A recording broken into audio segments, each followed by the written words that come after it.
I am here with Birthday Massacre, and I'd like you to introduce yourself and what you do. My name is Chibi, and I am the singer for the Birthday Massacre. That is awesome. Okay, let's dive right into it. Are you excited to go on this tour, Emily Autumn? Definitely. Now, is this the whole tour or part of it on and off? Because I noticed there were some dates where you're both on and off. I think she's in the middle of a longer run or towards the end, but we're only just jumping on for about 2 weeks worth of shows. So it's a pretty short run for us, but it's going to be a really good one. Then you're going back to Canada? Or just in time for winter. There you go. Hey, we grew up in the Midwest, so that's fine. Yes, you understand.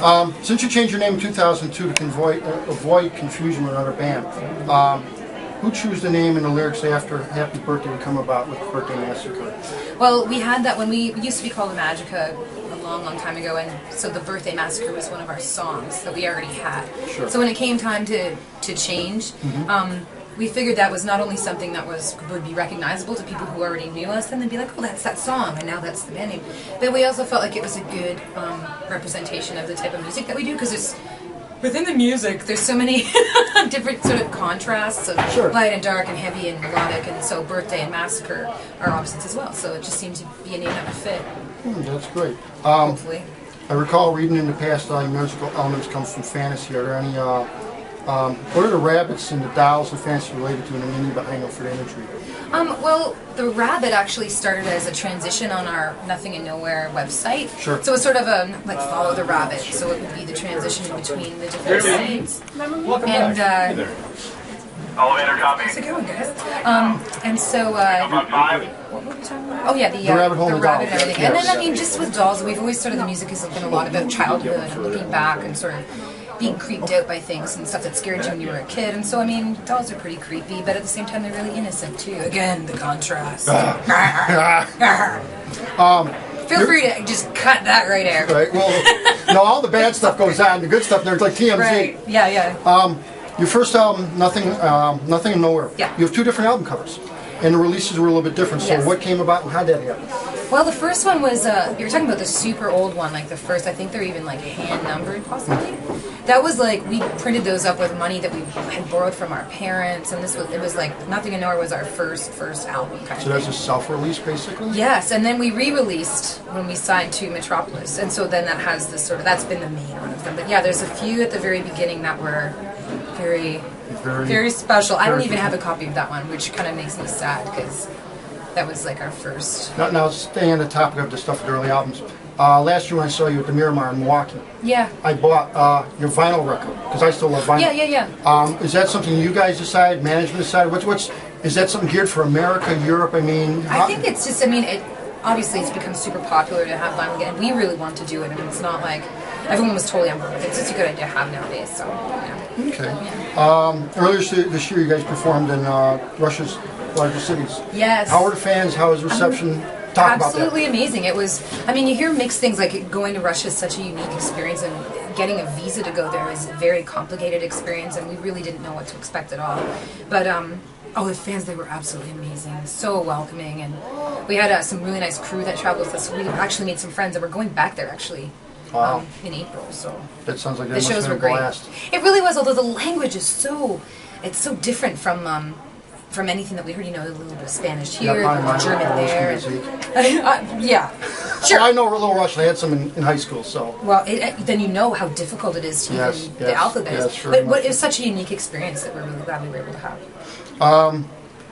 What would you say to someone who was told about your band but never heard them? So how would you define yourself? I know it's hard because you have so many subgenres and stuff, but how would you come across conveying to someone about what Birthday Massacre is all about?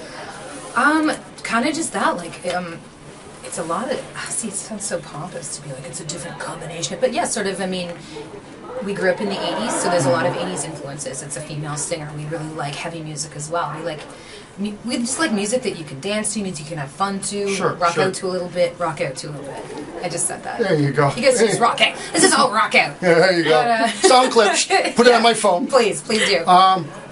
We were reading too that it's awesome that you guys publicly stated that you were all for equal marriage and lesbian and gay rights, and since not everyone is on the same page yet in America and the rest of the world, have you received a lot of criticism from that?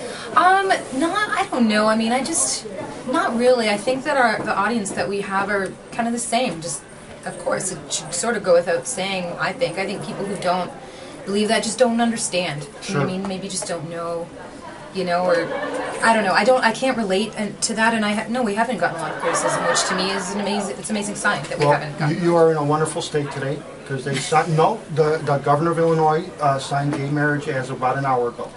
Really? Yes, it's one of congratulations. That's amazing. One of 16 states that have passed it so far. Great. So you're in the right place. That's wonderful. That's great. So no criticism from us. What's hilarious is in another 20, 30 years, this won't even be an issue. Exactly. Well, that's amazing. That's really good stuff. What's your favorite song to perform personally? And not a cover. Oh gosh, it's always like new ones. I guess just stuff off the most recent album. They're my favorites. I really enjoy Alibis is probably one of my favorites right now. But I mean, ask me again next week. You know, it kind of just changes. But I do like playing the newer stuff just because it doesn't feel so okay. Like we've done this song. Sure. You're not like that with Paranoid Eyes, the 15,000. Yeah, exactly. Since you guys are into fantasy and stuff, what specific books would you recommend maybe for fans to read that you might be liking? Or it doesn't have to be books, it could be movies, right, I mean, other things like that. Sure, like all the 80s, a lot of the obvious 80s ones, Labyrinth, Legend, you know, a lot of horror movies, Hellraiser, those are sort of fantasy movies too. In terms of books, I mean, I'm a pretty big reader. My favorite fantasy author is probably, her name is Frances Gordon, and she hasn't written anything in a while, I guess, but she sort of takes fairy tales and writes them in this really creepy, modern sense, like, but yeah, Frances Gordon I would qualify her as my favorite fantasy. But I think we all read Game of Thrones. That's fantasy, right? So contemporary stuff would probably be Game of Thrones. The books, not the show. Right. To me, and older stuff would be like Lovecraft, and you got sort of the classic stuff like that. Yeah. Stephen King, which would be more horror, but you can still delve in that. You remember the exact moment in time when you decided this is what I want to do for life as a singer? I still haven't made that decision. No?